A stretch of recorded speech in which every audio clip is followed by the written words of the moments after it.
Hello ladies and gents, Romie Mojo here. Please like, comment, subscribe. If this is your first time listening, watching one of my videos, I appreciate it. Hope you come back.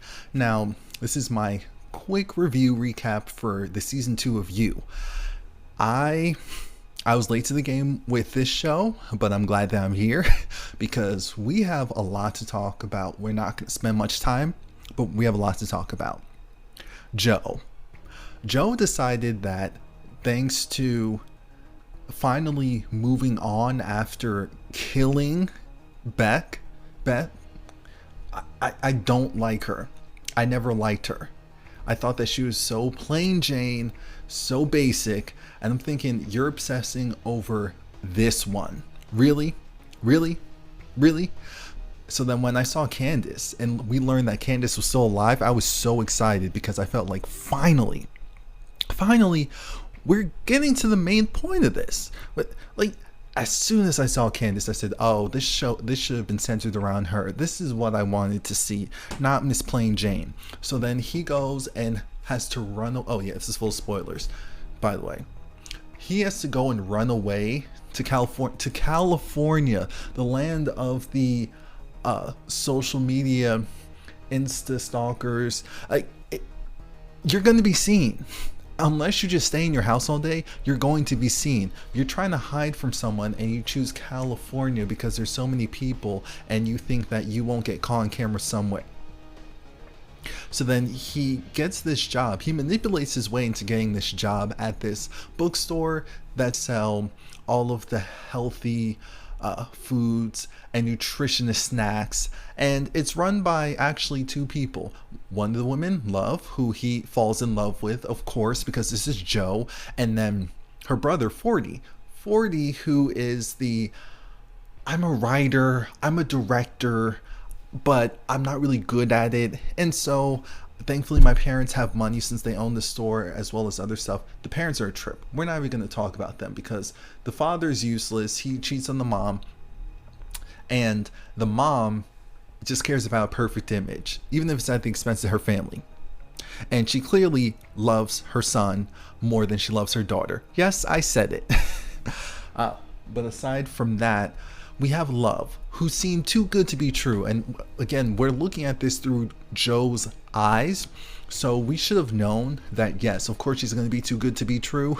Because with Joe, he obsesses, he focuses, he hones in on the positives and completely ignores all the other signs. Like, as soon as I saw Love, I said something is off with her. This story about her husband dying, at first I honestly thought that she killed her husband for sympathy.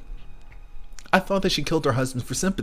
sure did, but that's not exactly what happened. No, the husband he really was a good guy, and he couldn't talk, but they communicate through sign language. The few moments we actually saw with her interacting with her husband, her late husband, that was nice. Her brother constantly needing help, they're twins and they need each other, and it was so annoying. At first I was like, wait, are they twins or aren't they twins? Because sometimes I was zoning out. That's the thing. The show is good. The pacings, it's one of those shows you can do something else while watching it, because there's some parts that are just slow, that you're just dragging. It creates emphasis. Joe having someone else that he went and put inside this new cellar. I call it the cellar. I don't care what the actual name is. I call it the cellar. Will. Well, Will's name isn't actually Will's name. He is one of those people that he's kind of a hacker, definitely a scammer, a part-time hacker. He has many trades. He's one of those people that you wouldn't really notice walking down the street, but he's probably has the identity of 20 people. He is bipolar, so he needs his medication. That became important because Joe decided to go and kidnap him and take his identity, because Joe Goldberg stands out a little bit too much, especially with Joe Goldberg potentially being attached to Gwendolyn Beck. And Joe seeing Gwendolyn for the first couple episodes, I said, no. I don't like Gwendolyn enough to have her going and haunting ghosts. We need a new ghost. Where's Candice? And I'm not sure if I'm exactly satisfied with what happened with Candice. Long story short, Candice eventually found Joe because of 40 being at a party and high, and someone took a video of it, which then caused her to see it. She tracked down Joe. She decided to go and infiltrate the family by becoming 40's girlfriend. And 40 is a real drug addict. That's just something traumatizing happened. We later find out that he actually knew, again, I'm jumping around, that his sister, his beautiful, great, loving sister, hated the fact that this woman who was in charge of babysitting them while their family was away, because yes, it was that type of family where the parents were off doing whatever. The mother was probably trying to save the marriage, honestly, for the 1500th time already. And so she left her children with this woman who basically was a child herself. Why would you leave an 18-year-old to take care of two 13-year-olds for an extended period of time? That doesn't even sound like it makes sense. It's not like they're siblings. That'd be different. But what ends up happening is she gets him to do drugs. She gets him to do sexual stuff, and the sister wasn't having it. She was like, "You're changing my brother." So then she orchestrated this plan to go and essentially roofie-esque her brother so that she could go and kill their babysitter, and then she framed it as if the brother did it so that the parents would go and cover it up because she knew her parents wouldn't do that for her. Oof. Gosh. A mess. Will eventually being let go by Joe. I'm not sure if I saw that. I honestly thought that Joe probably killed him and just lied about it. But no, he actually didn't kill Will. But it was funny, and I loved it when Will's past was now Joe's issue, because now Joe was masquerading as Will. Everything about the show was weird, like him going and now not only was he obsessing over love, for a moment he was starting to obsess over people like Ellie. See, I knew that Joe was going to have some type of interaction with Delilah. It's like Delilah's damaged, Delilah's a mess, but Delilah's hot.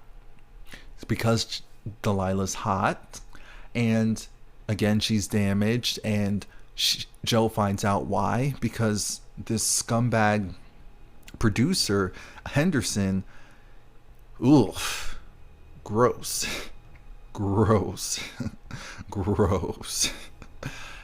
He's a type where he goes and he gets these young girls who are aspiring actors, aspiring writers, the whole gambit, and he sleeps with them, but it's not in the consensual way. It's either he's able to go and sleep with them, or at the bare minimum, he does some weird perverted mess where he roofies them and then takes pictures of them in their underwear and then acts like it never happened. And I'm like, what? So I wasn't mad when Joe accidentally killed him, but that wasn't the plan. Joe, and I'm glad that we finally got the deep dive on him and his issues. We kind of kept seeing flashes, but we finally got the full details. Joe came from an extremely abusive household. His mother constantly abused, and his father was also abusing him too. I think his father actually put out his cigarette in his arm, some type of disgusting thing like that. And the mother, she was trying to find love as well as find an escape. So she kept hopping from man to man to man, the next man who she kept thinking, oh, it's going to help her, it's going to save her, going to save her son, going to help her family. And it never worked out that way. And at one point, she showed Joe, again, her mind was elsewhere. She showed Joe this. And when I say this, I mean, she showed Joe where the gun was. And she said, don't worry, you're safe. He goes, takes the gun, shoots and kills his father, and then now they had to go and cover it up. And so then his mother, he never sees his mom again. He gets put into the system, and he goes from terrible group home to group home. He eventually finds his way with the bookstore guy who was a Looney Tune himself. And Joe, his whole idea is protect, especially women and children. Those are his Achilles heels because of him not being protected, and because he was so abused, saw so much abuse, it morphed him into the person we see today. I'm glad that we at least got that backstory, not condoning the whole killing people because you're obsessing over your love, him wanting love, needing love. Speaking of love, at least her friends were normal and nice and even helped out Joe. So I wasn't upset at the very end when we get Joe. Again, I jumped around. Joe unintentionally got 40 killed. It was partially his fault. Like, the cops shot him because they saw 40 had a gun. But if Joe didn't enter their lives, at least that wouldn't have happened. 40 probably would have overdosed somewhere. Let's just call it what it is.